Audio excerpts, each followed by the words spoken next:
to the InterScience Industry Schools Partnerships Forum.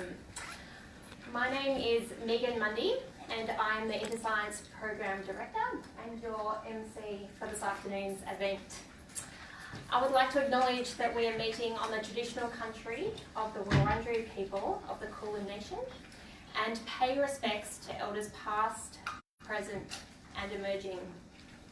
Aboriginal and Torres Strait Islander people have a strong history of innovation and science knowledge that is regularly used hand in hand with Western science and knowledge.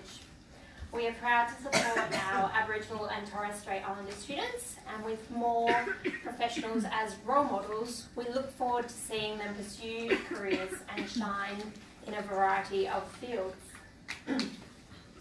This event is hosted by InterScience.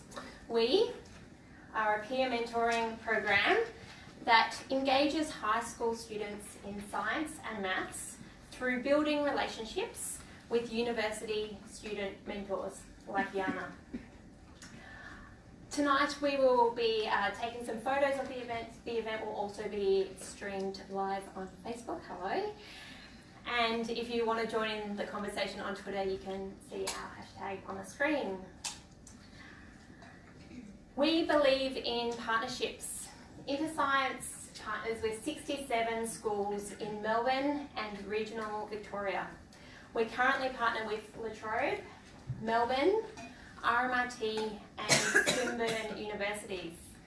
And in breaking news, we are thrilled to announce that Monash University will be joining the program in 2019.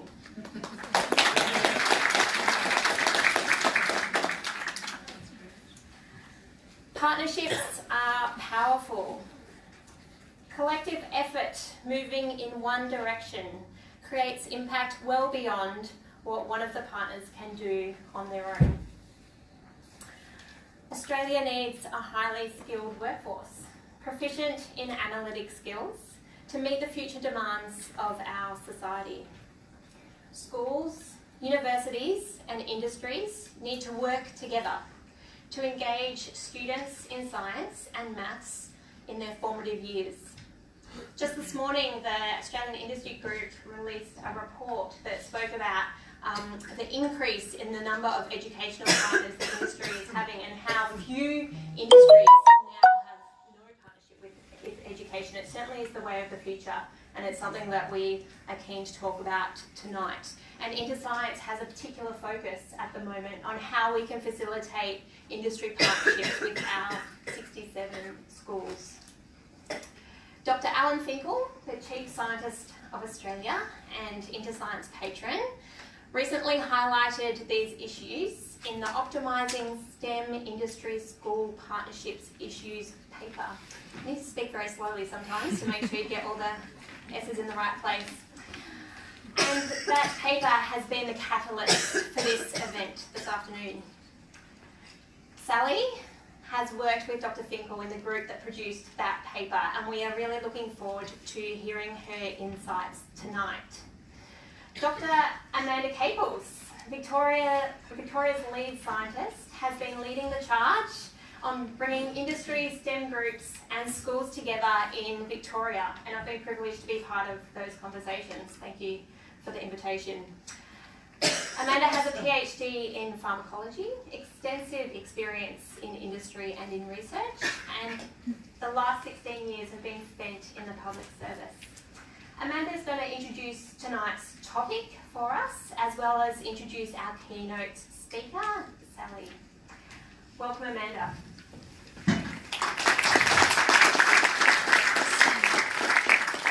Thanks very much, Megan.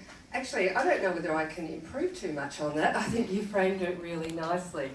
So I was thinking about what I would say today, and I was up at the University of Melbourne and looking actually at the Science Gallery, and I really encourage everyone to take a look at that. It's an opening night tonight, but anyway, this is not about an advertorial for that. But it just made me think, we had a conversation afterwards, and when you think about it, the education system and industry represent the biggest supply-demand market in our economy, and yet we don't really do it justice. But that's what tonight is about, and what I expect that Sally-Anne will be talking about, because Alan Finkel recognises this, I recognise it. We've sought here in Victoria to bring together industry, schools and government to really apply the triple helix to try and identify initiatives, or above all else align and connect existing initiatives, because we don't need to reinvent any wheels. That probably the biggest challenge is just connecting those wheels for greater impact, which Megan has already referred to as well. So the reason why we're here is to have this discussion and identify further ways in which we can join those dots across the economy, so that we can address industry's needs. The AI Group released today their report, as did, I think yesterday, the Women in STEM report, which identified over 388 activities across Australia for women in STEM. So maybe 50 would be a good idea. 388 seems to me a little bit excessive. So again, underscoring the point about aligning and connecting. So without further ado, because I know that Sally-Anne will be talking about this, I'd like to introduce Sally-Anne Williams, our keynote speaker tonight. Sally-Anne is the Engineering Community and Outreach Manager for Google Australia. She's responsible for leading Google's efforts in computer science and STEM education and outreach from K to Year 12. It's about research collaborations with universities and entrepreneurship and startup engagement. Sally-Anne's work in leading Google's STEM education engagement is focused on scalable and sustainable change in curricula and to teacher professional development to support national priorities in STEM education, both here in Australia and New Zealand. Sally-Anne, I might leave it at that, because I'm sure if I've missed anything important that you'll be able to fill in that gap. We're all really eager to hear about both what you do at Google and also about the initiative that Alan has been running nationally to support industry engagement with schools. So Sally-Anne. Thank you. Thank you so much. Before I get underway, I'm just going to do two important things. You can probably tell I've got a little bit of a head cold, so I have some props here that may be required. And I also would like to, just before I get underway, is acknowledge the traditional owners of the land and pay my respects to elders past and present. So before I get into that, I would just like to say kudos to both of you, because you've kind of, I'm sitting there going, preach, preach, preach. We don't need to reinvent the wheel. We do need to get on the same page. There's amazing stuff happening in this country, and it's really, really important that we do align on it. So I'm 100% in agreement, and I don't know that I'm going to be able to extend on that in any new wisdom, but hopefully breathe some life and some examples into it. A little bit about myself really quickly before I get into this. I have only got only 15 minutes, and so I'm going to speak really, really, really fast. So hopefully you've all had some fuel outside and you're ready to go and can keep up. So I grew up on the Gold Coast in a small sort of town. It was very small then, not so small now, because the Gold Coast is about 5 times the size of what it was. My parents owned a fruit and veggie shop, and I was the youngest of 3 by a very, very, very long way, 13 and 11 years respectively. I was the first in my family to finish high school, grew up in the state education system. My parents dropped out of school at age 13 and 14 to be a milliner and work on a farm. And my brother and sister dropped out at year 10. So I was first in my family to finish high school, first in my family to do university, first in my family to do a tertiary degree. And I'm really, really grateful and appreciative of the education system in this country, because I'm a product of the state education system, and without the teachers that I had there, I would not be where I am today. So I'm internally grateful for that.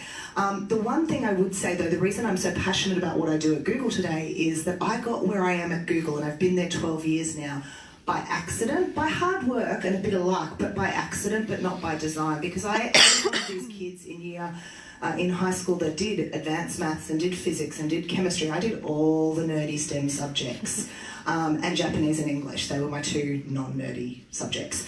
And yet when it came to picking what I wanted to do at university, I didn't have a program like InterScience. I didn't have anyone around me to fuel my imagination about what the opportunities would be. And so I had really great teachers who were all like, you can do anything you want, you'll be great. And my parents were like, honey, if you just work hard, you're a smart girl, you'll achieve whatever it is you want. I'm like, that's great.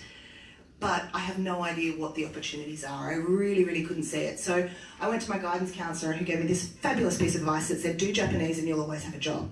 It was the first Asian kind of explosion of languages in Australia, so it was all about Japanese then, not Mandarin.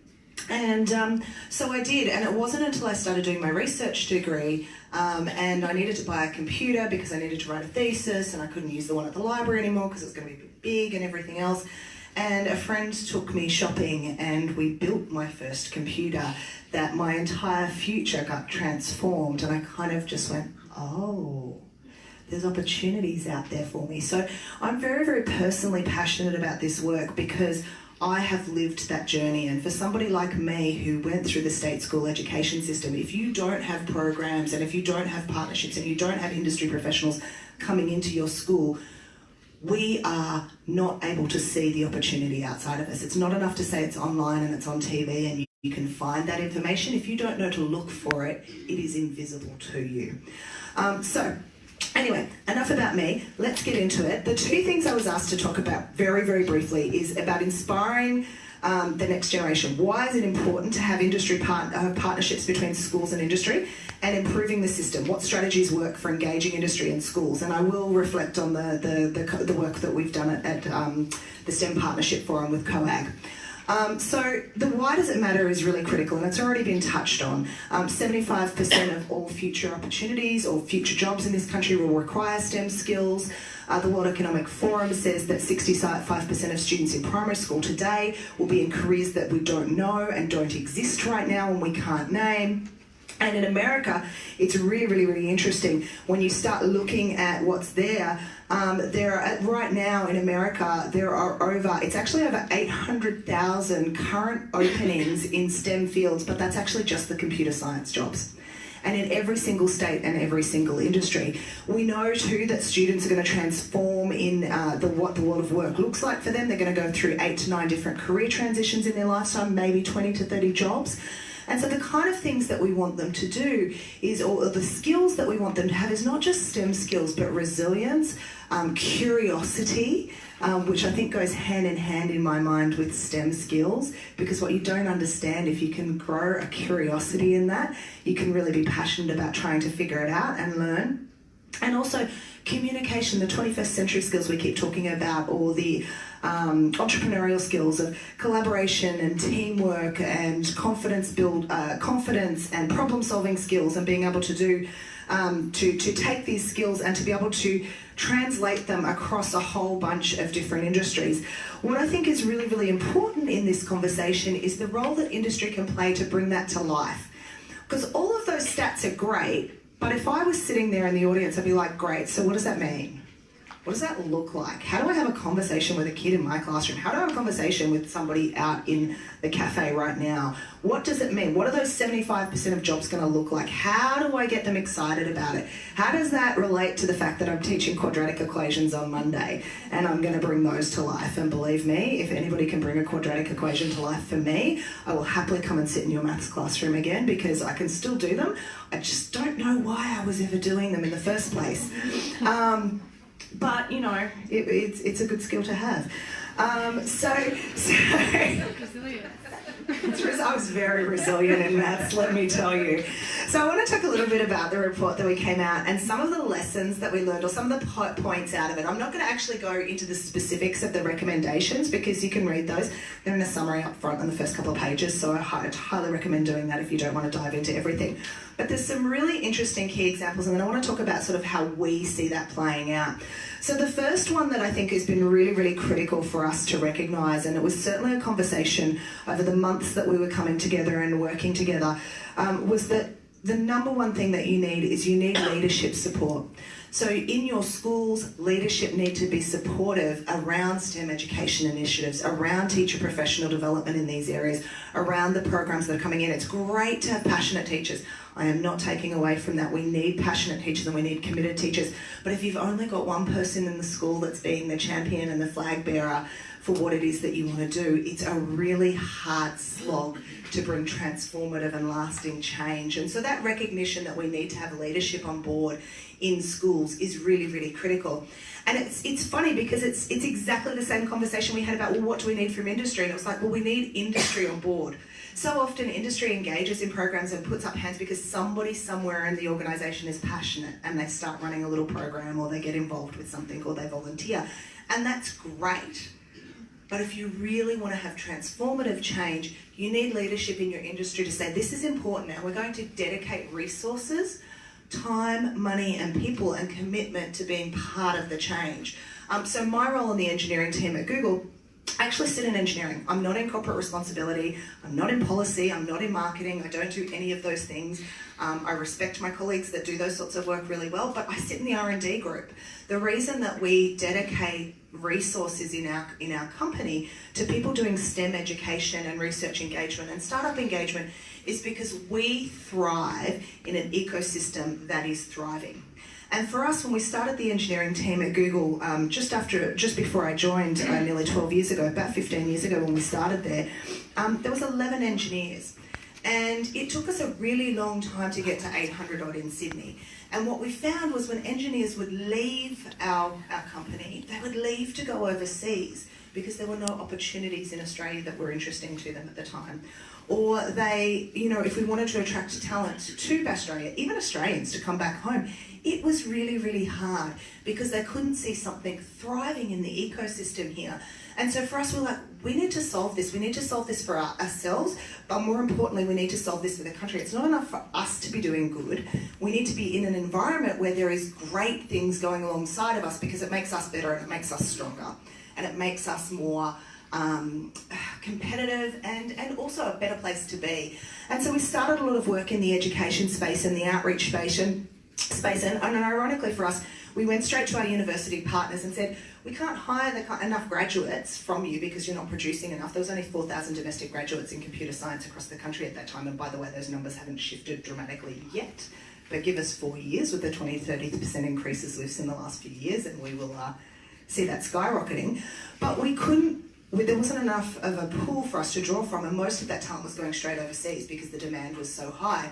And so we went to them and said, how can we partner with you and how can we work with you to work with teachers and equip teachers and bring them on the journey and make sure that they're making this an exciting opportunity and something that students want to do, not just at school but at university. So that brings me to my second point that came out of the report, and this was something that was really, really strong. The reason we need to have industry passionately involved and from the top down, from every part of the organisation, is that what we need to be doing in the schools and what I think industry can bring to the table is to make STEM disciplines relevant and contextual. It's the why it matters. It's the answer to why did I need to spend months learning quadratic equations? Please tell me. Make it exciting for me. Make me want to learn them, not just because they're there, but because they're going to help me solve a problem or change the world or build something really, really cool. And this is, I think, one of the key things that industry can do. So when we go out and we talk about this and when we talk about teacher professional development and we're working with our partners and we're running workshops and we're training them in the digital technologies curriculum because that's the computer science curriculum and that's what we are. So we play to our strengths, we play in the T space, we're not everything else in the STEM fields.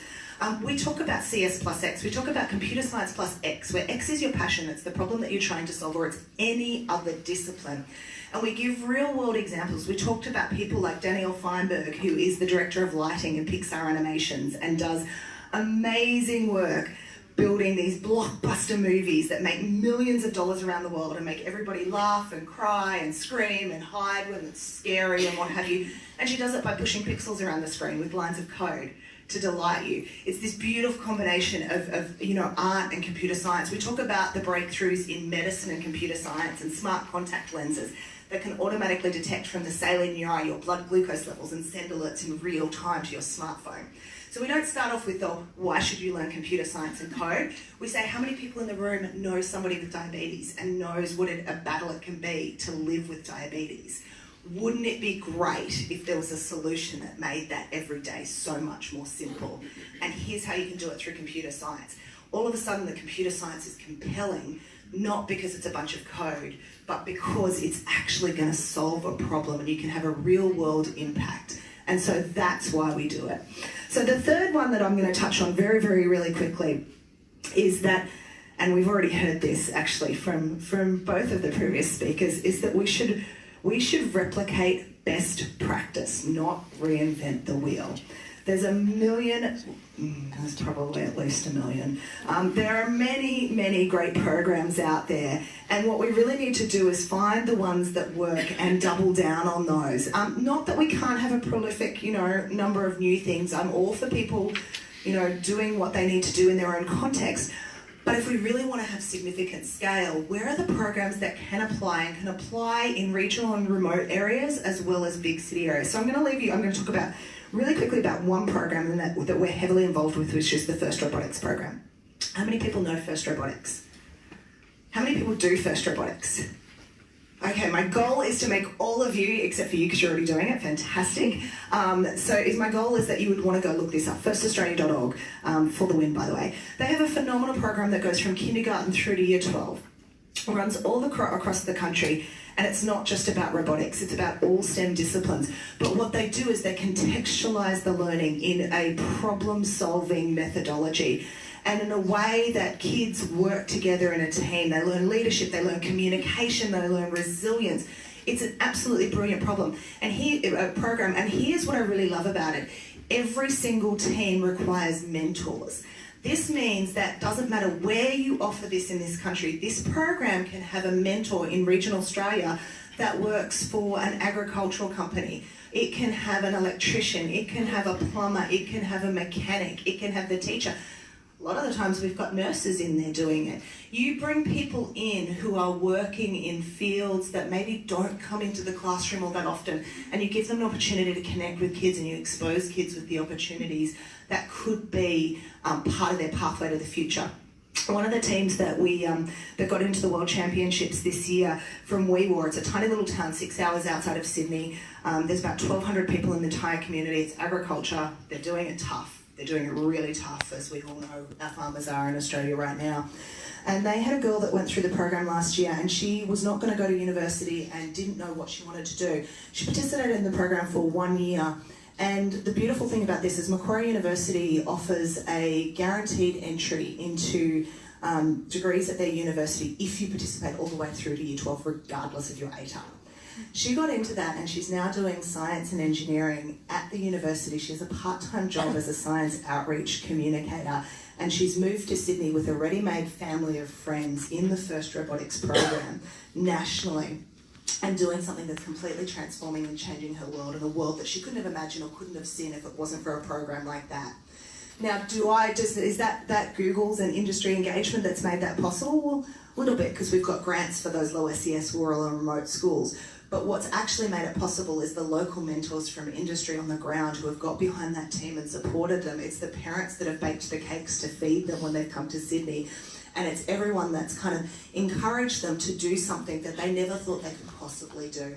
So it's programs like that that we need to get really excited about. And I'm going to give you two quick stats on it, because it's just so good. These are so good, these numbers, and we all love numbers. Everybody loves data, right? Yeah, excellent, because if you don't love data, you're not my people. So 91% of students going through the program are more interested in a job or career that has STEM at the heart of it. 97% are more interested in learning STEM. More exciting, 92% report an increase in self-confidence, 99% in teamwork, 95% in leadership skills, 90% in using maths to solve real world problems. Hello, 90% of them get what maths is about. We should just make this mandatory, maybe. There's a policy statement for you. And a whopping 99% report confidence in being able to solve unexpected problems in life as they come up. And when I think about what matters, this is an example of industry, of school, and school leadership and of community, because that's the missing piece in this conversation, coming together and getting behind really transformative change. And that's what I think I'm really excited to be here tonight and talk about. So thank you.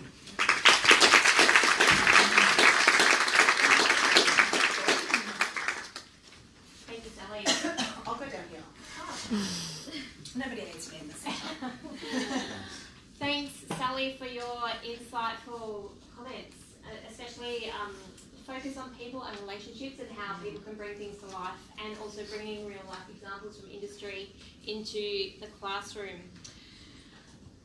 We have a stellar panel lined up to continue the conversation. Joining Sally and Amanda, who have already introduced, we have Felicity Fury, a civil engineer and social entrepreneur. So Felicity is the co-founder of Power of Engineering and Matchdom. Welcome, Felicity. We have Kate Corey, a policy fellow at the Mitchell Institute. In her recent paper, Connecting the Worlds of Learning and Work, Kate argued that it's vital to connect industry with young people to help them prepare for future work and for life.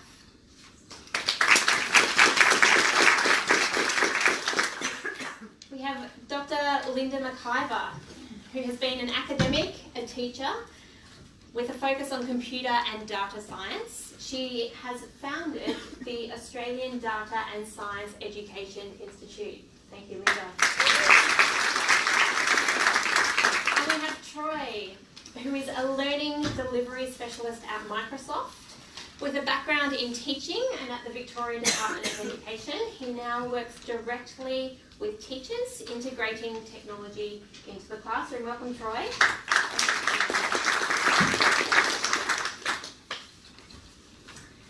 So we'll be asking, well, I'll be asking a few questions of the panel, and I'll be directing them to particular panellists. And then in a few minutes, we'll be opening up questions to the floor. So if you have any burning questions, please write them down. I'll keep them in the grade. But my first question, as a follow-on to Sally's keynote address, I'd like to ask Felicity and Troy in particular. Sally spoke about how do we make STEM exciting, and one way of doing that is to bring real life examples into the classroom. Felicity first, and then Troy. Could you tell us a little bit about how you guys do that in your company? Yeah, sure. So that's pretty much the focus of everything that we're doing. So with Power of Engineering, we run free one-day events for girls and regional students in Year 9 and 10 to find out what engineering is. And the whole day is hands-on workshops, and we have had the opportunity to have Google come in and work with us in Sydney, and where the students actually get to see what engineering is like in the real world. And it's these stories and this hands-on work that really excites them and inspires them, and they just get to see what's possible, and they go, oh, that's why I'm learning that maths, exactly like you said, Sally. And we wanted to expand that from that one-off experience, so then we went and created real-world maths resources that are matched to the Year 9 and 10 curriculum, and they are all scenario-based learning. And we've been putting surveys in those with the schools we're working with, and we're finding that 80% of those students, when they see that real-world example, they understand why they're learning the mathematics. So I think it is critical, and it's the most important thing that we can do. And coming from an engineering background, I just quoted you a whole bunch of stats and gave you no real-world examples. So classic engineer, I'm not actually, painting that picture of the work that we do. So I like to tell students that I worked on the Sydney Harbour Tunnel project, and we were working out, is it going to survive for the next 80 years? It's a key piece of infrastructure, and that was part of my job. So we're not very good at explaining the why of what we do things as engineers. We often get trained in the technical detail. So I think that's really important. Anyone in the room who comes from a technical profession is actually is explaining the why of what you do. And you can net out about the numbers as well. The question that I was giving was actually how, what strategies are good for engaging industry. Well, we are, Microsoft, we are the industry, right? So actually we're asking the question, what strategies are really good for engaging education? So I guess one thing I wanted to share was that from our perspective, there's a hunger for industry to be involved with education, right? And so when you talk about partnerships, that's the language that we use, right? So when we talk about our customers, which are education departments and schools and that kind of thing, we talk about how can we partner with them to reach their outcomes. So we certainly have a product focus and a program focus. We're a company. But at the same time, we have another agenda, and we heard that there's all these jobs that are going to be there in the future that are there now. So there's a demand for employment, and so we know that we're going to need those people in the future in our industry. So we're actually trying to influence schools to have more of a STEM focus, to have more of a technology focus. We have a digital transformation model that we want to see schools adopt and implement. So I don't know if I answered that so well in terms of how can you attract industry. I'm saying, okay, industry is ready to be attracted. Great. That's good to hear. I'd like to ask what success looks like, particularly for students and for industry. So Linda and Amanda, in terms of a great industry-school partnership, what does that do for students? What does success look like? I'm really excited to hear that question because it's something that we see often, that we have these fabulous programs. People are like, oh, we're doing STEM things. And you're like, well, what impact is it having? And they're like, oh, we're doing STEM things. It's never measured, not ever, but often it's not measured. So it's incredibly important to see that, to measure the impact and the outcome. And to do that, you have to know what outcome you're looking for. And for me, the biggest single obstacle to STEM engagement for kids is, okay, there's two, I come again. First is fear, and part of that fear comes from the fact that parents and teachers who are not comfortable with STEM transmit that. So there's a contagion happening. So if we can simply remove the fear, we've removed one of the biggest obstacles to people engaging with STEM. And the second is that relevance thing that Sally painted so eloquently, and also Felicity, and it's fundamental. Why am I learning this? My 15-year-old comes home all the time going, why am I learning science? When am I ever going to need this? And I can't tell her. I have no answer for that, and that's not a good sign, right? So putting it in context, and this is one of the reasons I started my charity, the Data Science Education Institute, to provide real problems with real data to get kids engaged, to see, why do you need these data science skills? Why do you need to learn to code? Because you're going to make change in your community. Like Sally Ann said, you're going to transform the world, you're going to change the world, you're going to do incredible things with these skills. Here is why you need them, because you can make change with them right now. So that's what success looks like to me. They understand the relevance and they're not scared anymore. Obviously agree totally with all that. But what I would add too is that success looks like where industry can readily find a channel through which to engage with schools. So I think that's really important, and in the discussions that I've had with industry, to reinforce a point that I think Troy made, industry is so keen to engage with schools, but just don't know how. So that's why the channel, for me, is really important, and if we can create those, then we'll go some way to addressing the problem. And then the other success factor is if we could get away from talking about jobs in terms of labels. So if you ask a kid, what do they want to be when they grow up? So it's a doctor or a dentist or whatever. Well, actually, in all businesses, and it doesn't matter what business you're in, you need a whole suite of skills. You need someone who's got the idea, you need someone who can convert the idea into a product or a service, you need a marketer, and you probably, if you're a big company, you need a procurement function. So I think, and this is where the value of industry talking to students comes in, is that there are all these functions, marketing, sales, accounting, that we don't talk about in terms of careers. But actually, our economy doesn't work if we don't have those skills. And if we can, getting back to the relevance point, be able to show the link between the maths or the science or just, the way of thinking and apply it to, a procurement officer needs to, A, have maths to understand data and needs to think conceptually around how they're going to go about the business. So success for me looks like us talking about jobs in a broader context rather than talking about labels. Kate, I might throw to you, with your recent paper, what were some examples of the success from an industry perspective that you found? Well, the paper had more of a focus on the education system and what needs to change in order to make school industry partnerships a reality in every school. But definitely there were a few surprises from the industry perspective. Obviously, there's the success is about, preparing that future pipeline of future workers, expanding the STEM skills pool. But I think what also came through so we held a roundtable and we had some consultations. So what came through was that there's also, from the industry side, this value for employee engagement. So it's the staff who sort of build their skills through working with students, learn how to communicate better, learn how to build relationships with people they don't often deal with.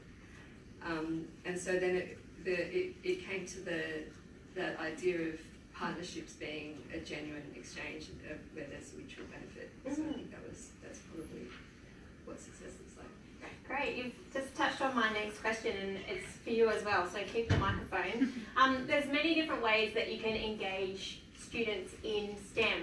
You could have a product from industry to a school or a product in a school. You could run a program like the Power of Engineering or partnerships. It's a bit more elusive. Could you talk a little bit about the difference between those three things, programs, partnerships and products, and with how they work in different circumstances? Yeah, I think something that was, so what we wanted to do with the report was to put school industry partnerships on the agenda in terms of not just STEM but also future of work skills. And I think, what was surprising was that there's actually so many activities that come underneath the banner of school industry partnerships. There's the industry site visits, having a mentor, careers talks, workplace learning. And the great thing about industry partnerships is the flexibility of how it can be implemented. So it could be a small scale, local school, working with a local employer, contextualising the curriculum to make it meaningful for those students. Or it can be, is that on? That working? No.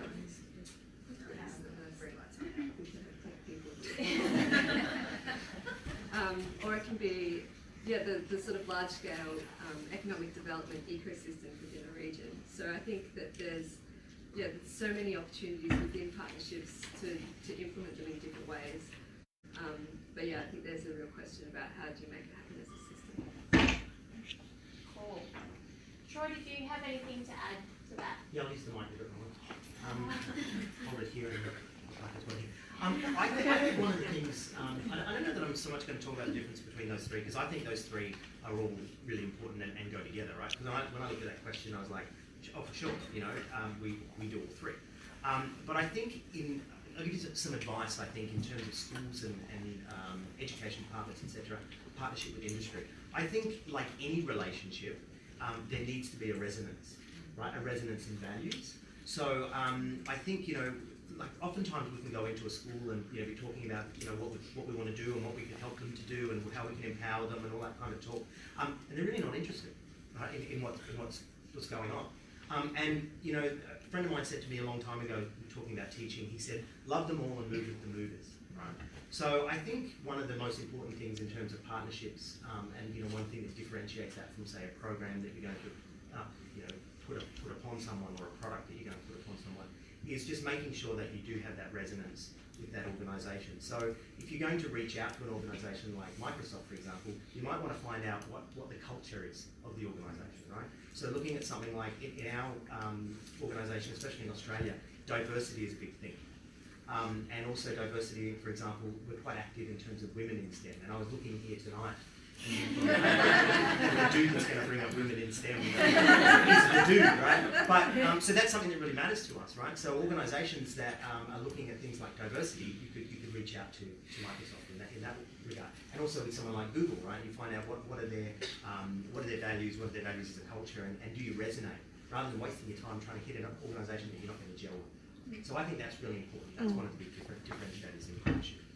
Can I follow up on Yes, that for a please sec? do. One of the other things is that's quite a lot of work to try to find an organisation that is a good fit, and there's programs around that do that already. So the CSIRO STEM Professionals in School program will connect you with professional. Yeah, right. So it connects the school and the STEM professionals and tries to get that match for what people want. And the whole idea of that program is that the STEM professional then works with the school to meet their needs. And that's one of the things that we do with the Australian Data Science Education Institute too, is to go, where is the school? Where are they at? What do they need? Let's build up a program that works for them, rather than just going, I'm going to drop some curriculum on you from on high and then run away, because we know that doesn't work. So it's about partnering with organisations that are already sorting this out, work with, as everybody I think has said, don't reinvent the wheel, don't just go off and try to do something on your own, because there are organisations there that can sort this for you, make that connection and do a lot of the hard stuff. Great, thank you. Felicity, if you had $1 million to spend on developing school industry partnerships, how would you spend the money? Or what would work? It's a really good question. Well, we are run completely by volunteers, so it's amazing what you can do when you have no budget and how creative that you can get. We are running 30 events this year, and we have hundreds of volunteers, and I think we've got like 130 grand from our industry partners, so it's not a lot of money. So for me personally, I would want to see more of those expanding our programs, but often I think, like money does make a difference, but it also has made us be so creative in what we're doing. So I think with $1 million we would see more of our programs rolling out, particularly to regional areas, because I think that's where it's needed most, and that's certainly where we spend more than half of our time in regional areas. And just before I came here today, I talked to my co-founder, and she's from a regional area, and I said, what was it like for you growing up? She grew up in Gayndah, which is 4.5 hours outside of Brisbane. She was one of very few people to go to university, and she said it was kind of like, the big shiny people in the city go to uni, was her experience. And it was not something that people were considering. So I think getting out to the regional areas, is really important. Yeah, as Sally said, it's about people being champions rather than massive budgets. It's about the energy that people can bring to these programs. I'm going to ask the same question to Kate and then to Linda, and then I'll be opening up to the floor. So Kate, if you had $1 million to spend on creating industry school partnerships, what would you do?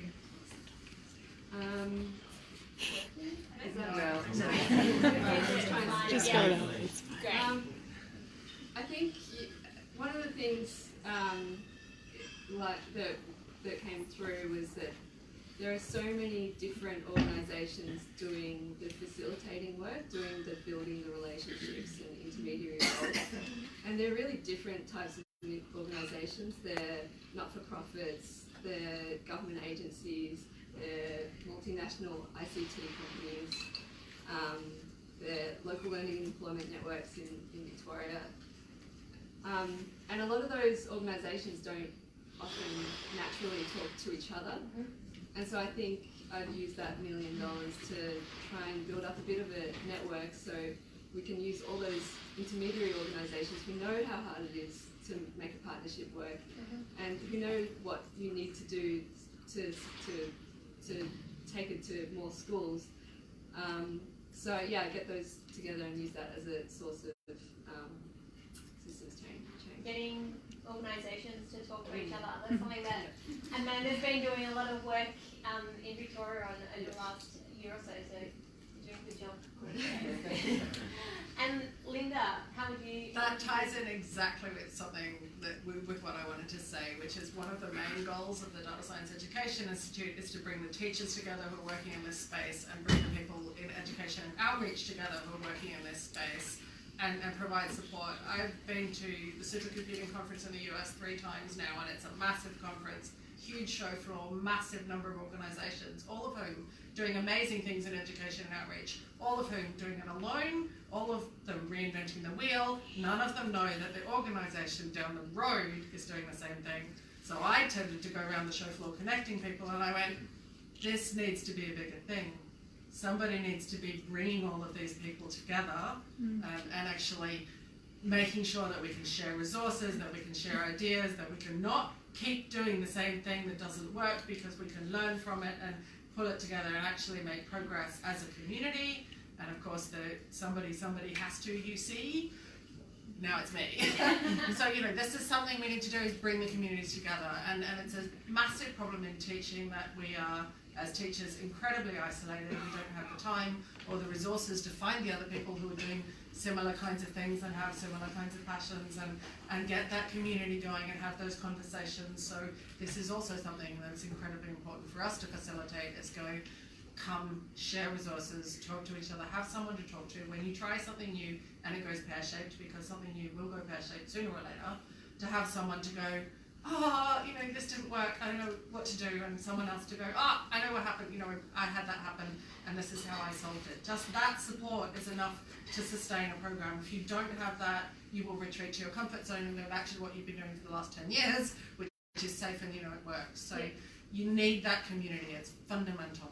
I'll add something quickly to that. Sure. I think also too, it takes a really long time to it can take a long time to build relationships. Like some organisations we work with, it'll be 1 or 2 people, and then it will expand to more and more people in that organisation. And then it's just not one relationship with one other relationship and 2 people who are really passionate, and just being okay, because I'm very impatient, just being okay that it might take a bit longer.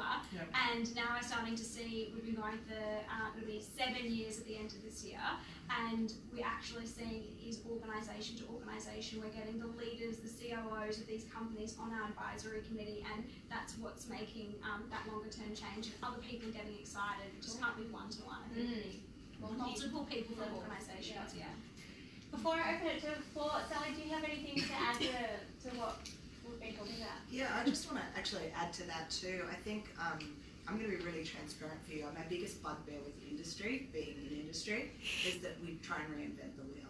And it's well-intentioned with people who really want to help, but instead of working together, we all want to put our name on something. And that's got to stop in this country, right? It's really got to stop.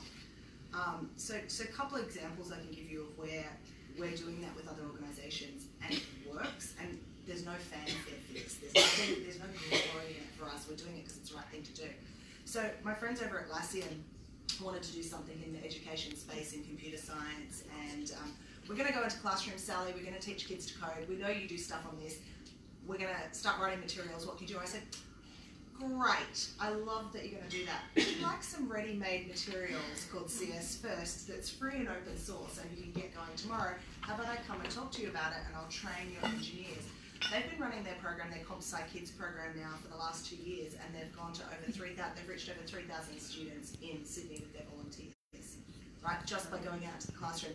By choosing, when they were like, I was like, don't reinvent the wheel, take, and they're like, do we need to do anything to take this? I'm like, take it, it's free, it's open source, it's on the thing. I'm like, here's some other stuff from the other companies, let me help you. And that to me is phenomenal, right? That's where intent and vision and value alignment is there. It's about actually solving the problem of going, we've got this new curriculum, the digital technologies curriculum, and we need to get alongside of our teachers and help them be confident in delivering in the classroom. One other example, just on the idea of what a partnership can be as a tweak, because most of what we've talked about is directly school to industry.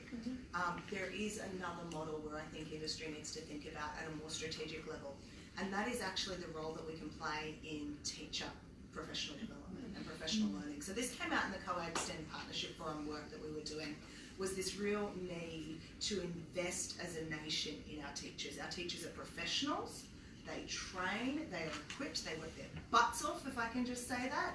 And yet, as a nation, if I go pick up a newspaper, 90% of the time I read people slagging off teachers and talking down about it, and it infuriates the crap out of me. And man, if this ever goes viral, I'm going to get in so much trouble. but it infuriates me, right? Because I know how hard teachers work. I've met way too many of them, and I appreciate them. And if we really want to invest in STEM education, we need to invest in ongoing professional development opportunities for our teachers that are quality, that are exemplar, that are world's best, and that reach them wherever they are. Because here's the challenge. We are so distributed that you cannot reach people across this nation easily.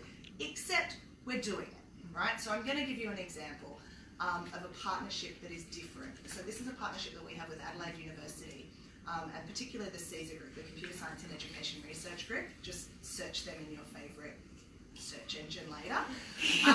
And we partnered with them. Do you see how supportive I was? Look them up in your favourite search engine, whatever it is on your browser or on your device. I'm device agnostic. Because it's not about us, right? So with the digital technologies curriculum coming out, we recognised that the biggest challenge to that was going to be getting primary school teachers in particular, but all teachers up to speed on a comfortable, confident, all the things that Felicity and Linda have talked about, and excited about it. So we partnered with them to create 4 free open online courses that are on there. They're accredited in every single state, including New South Wales, which, let me tell you, gold medals for that. That's a fun state to work in. Please, I really need to put my foot back on. Victoria was much easier to get accreditation in because they were on board with this so much earlier, so thank you, Victoria. But we've had over 24,000 teachers go through these courses online. 50% of them are from regional and remote areas. 45, I think, or 48% are tenure plus. And so the sort of things that we're hearing from teachers, that they give these quotes of, I've gone from being fearful and tearful to being enthralled, engaged and excited, and now I'm starting a robotics club. This is from somebody who didn't have a smartphone at the start of the course. So there are some things, the strengths that we have, and that collaboration came from a group that knows how to teach computer science education and who are deeply expert in working in that space. Partnering, I used to run our internal technical training and development. I'm really good at scaling stuff. I kind of work for a company that does scale pretty well. And, you know, we collaborated and said, how do we solve this problem? And so I think there's a really role for industry in Australia to play to kind of get a bit more creative and do that for maths and do that for physics and do that for every discipline and invest in our teachers, because that investment is going to pay off for us in spades. Thanks, Ellie. I'd like to open it up to the floor. Does anyone who has the first question? We have one at the front. Thank you. Hi, I'm just wondering whether I can challenge people a bit and move beyond the partnerships idea. In the 21st century, we've got to start actually thinking about integration and convergence now. From the student's point of view, it's about lifelong learning, which means they never leave school, whatever form school is. From industry's point of view, they've got to be on the cutting edge of everything. They cannot hold a product or anything in a standstill mode for any point of time. So they've got to be investing in human capital and moving things forward. And from the schools or the education facility, just linking into lifelong learning as a platform for moving things forward is what the 21st century is really going to look like. So do you have a question? Yeah, so my question is, what does industry integration and convergence look like, and how do we transition to it quickly? So what is convergence in industry, and how do we transition to it quickly? I can start that one, and the biggest integration thing is you've got some problems, get the kids to solve your problems. Give them real problems to work on, give them ways to make real impact straight away, and then you've got your relevance, you've got your motivation, you've got a good outcome for the company, you've got them understanding the power of making real change, of solving real problems, of doing real stuff. And let's stop telling kids, you can't, you're too young, not yet. Let's say, what do we do now? Let's solve some problems. And there are plenty of problems they can solve. Is there another comment? Preach. I like that comment. Who has the next question? Yes, thank you, up the back. So I really enjoyed the discussion. There's a lot of talk about, excellence, and we hear a lot of these kind of programs get rolled out in schools as like extension programs, sort of the best and the brightest. But I'm wondering about what's the role of sort of STEM and industry in supporting students who are struggling or students who may have learning difficulties, and how can we transition the conversation for STEM as being something for the best and the brightest, and also talk about STEM as for getting jobs and certain opportunities for those who are struggling. Fantastic, Sally. It's for everyone. STEM is for everyone, right? I really believe that. We bake inclusion into everything we do. And I'm stepping away from the word diversity because when I say the word diversity, 90% of people go girls. And it really irks me because yes, that there is a fundamental issue with getting more women involved in STEM careers, but we need Indigenous students, we need low SES students, we need new migrants, refugees, people from all sorts of backgrounds. And so the way that we are approaching that is in a lot of our collaborations. So the program I mentioned with First Robotics, the grants that we give them only go to underrepresented groups and communities of students, and they can be in school areas or whatnot. And what we found has been amazing. We have story after story of students that are in learning difficult situations, who are on the spectrum, who are in all sorts of different sort of scenarios, who through going through a program like that that has relevance, that has teamwork, that has collaboration, it brings them into a new learning experience that builds confidence and incitement and engagement that has actually then benefited them in other school areas. So I think we have to think about it in everything we do. We actually don't do anything with excellence, just excellence in mind. We always look at how do we make this as inclusive as possible. So it's a challenge though to be able to do that, but that's where our resources are spent on trying to make sure that people who don't have access can get access and will have access and support.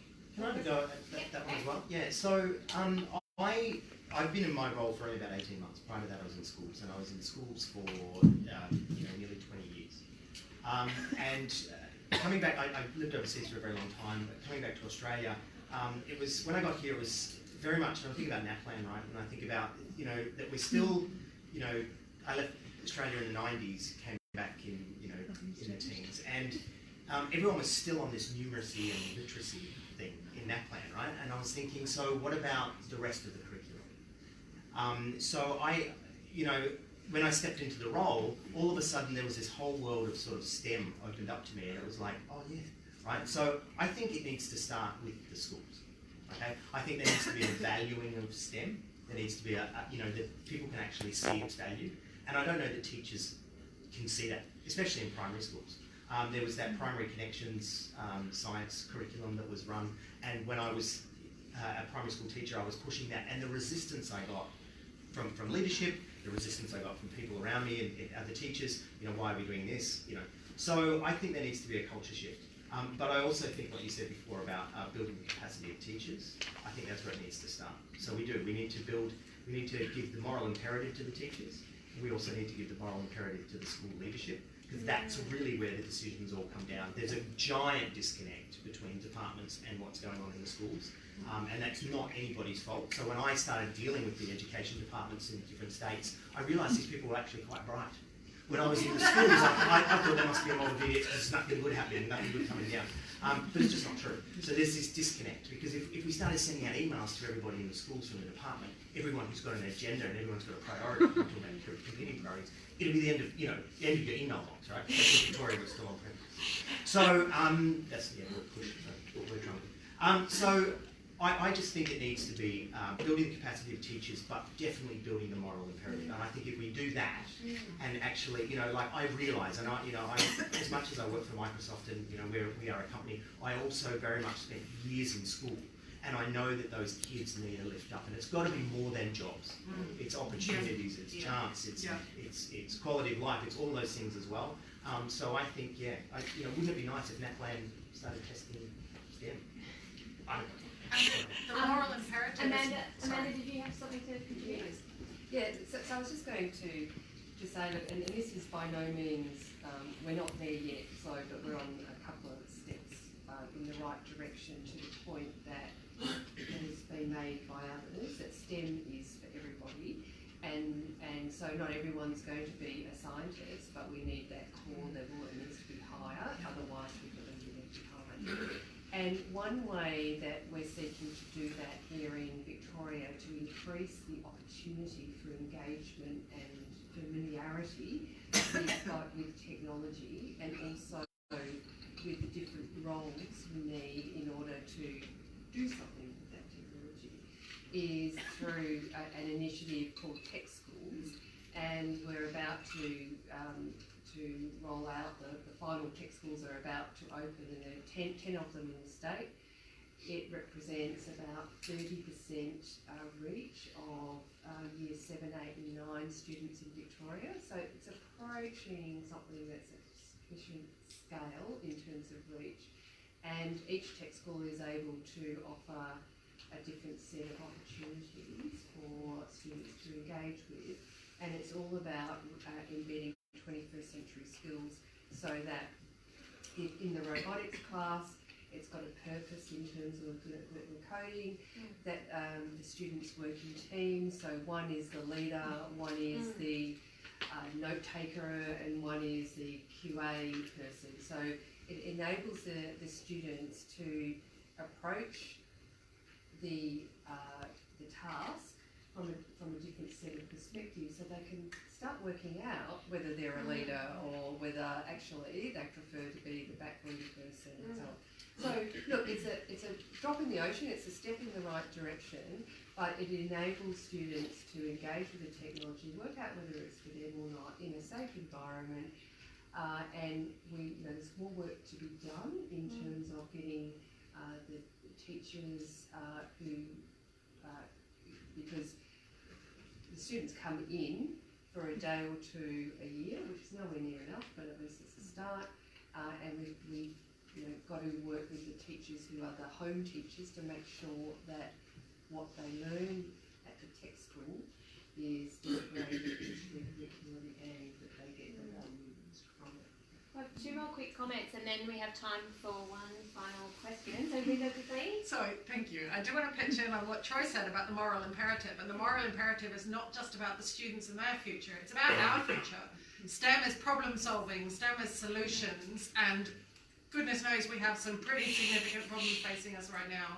We need everybody to be building solutions, and we need that diversity, because we need a diversity of approach and of thinking and of solutions, because we need all the solutions we can get. We all need to be able to decide which are the best solutions. It's fundamental that we need this just to survive. Felicity? Very quickly, I got into engineering because my teacher suggested it, and when he suggested it, I thought, you've got to be this super smart person, and I didn't like maths, I loved physics, and I loved art. And I realised, when he said to me, you should go do it, and started looking at it more, it was when I saw that real world application it made sense. And so what we encouraged was speaking to a teacher, and he said, I asked all the students in my class and no one wanted to come to a day about engineering. And we went, okay, well, what did you say? And then we investigated that, the word engineering was putting them off. So we said, okay, well, let's, change the language that you're using there. And we say, don't bring the students to our workshops that are the top of the class, the ones who really want to do it. Bring the ones who have no idea what it is. And we get about 80% of the students who come have never considered a career in engineering before the day. So I think that's important, just just having that one little quick conversation and how you're talking to your students about that and how you invite them, because that was what my teacher said to me. We have time for one last question up the back. Thanks. Hi. We're from quite a small school, working with some of the most disadvantaged kids in the state. So we're both the instructional leaders in the school. We have no science teachers and no STEM program, but everyone's really keen to learn. We're really open to learning, so we're just wondering, where do we start? Great question.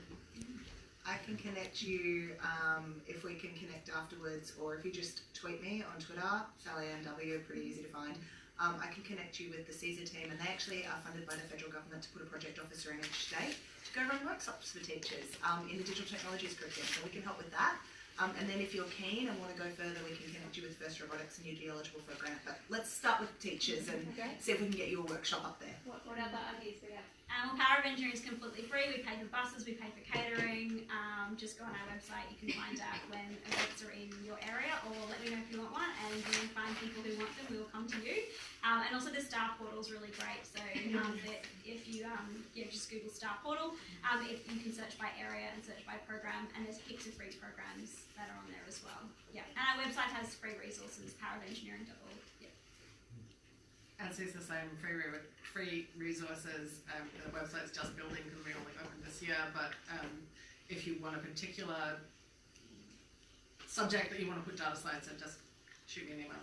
Come get my card afterwards. Okay.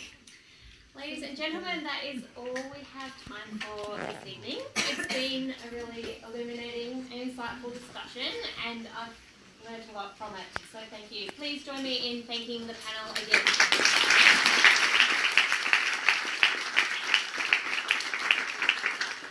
And here is a little gift to thank you for your contribution. Thanks very much.